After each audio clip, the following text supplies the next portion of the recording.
Hello नमस्ते, तुम्हा सर्वांचं खाईन तर तुपाचीमध्ये स्वागत आहे. आज आपण बनवत आहोत झणझणीचा असा मिरचीचा ठेचा.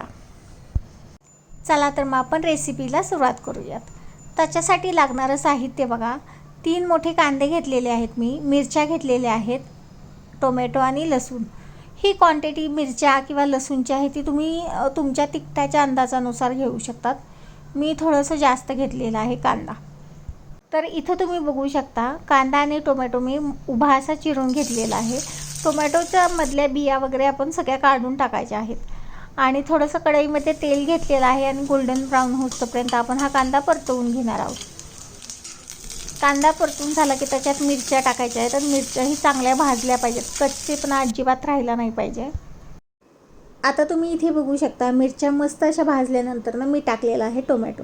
आता आपल्याला टोमॅटो चांगलं परतवून घ्यायचं आहे, जेणेकरून त्याच्यातलं पाणी पूर्णपणे जाईल. आणि इथे बघू शकता तुम्ही की टोमॅटो पण असा मस्त मऊ झालेला आहे. आता हा पटकन अजून भाजण्यासाठी आपल्याला ह्याच्यात थोडंसं मीठ टाकायचं आहे.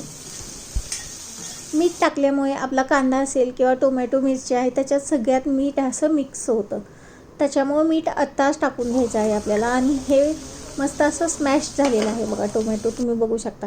त्याच्यानंतर ना आपण ह्याच्यात टाकणार आहोत लसूण. लसूण टाकल्यानंतर ना अगदी एक 5 ते 7 सेकंद आपल्याला हे परतवून घ्यायचं आहे, जेणेकरून कच्चापणा जाईल लसणाचा. आता इथे तुम्ही बघू शकता की हे सर्व काही थंड करून घेतलेलं आहे मी आणि मिक्सरला बारीक करून घेतलेला आहे. आता बारीक करताना खूप फास्ट असा मिक्सर करायचा नाही आहे, एकदम असं ओबडधोबडच बारीक करायचं आहे ते, तरच तो ठेचा एकदम टेस्टी लागतो. अदरवाईज त्याची चटणी होऊन जाईल, पूर्ण बारीक होऊन जाईल, तर तो ठेचा अजिबात चांगला नाही लागत. तर तुम्ही ही रेसिपी नक्की करून बघा.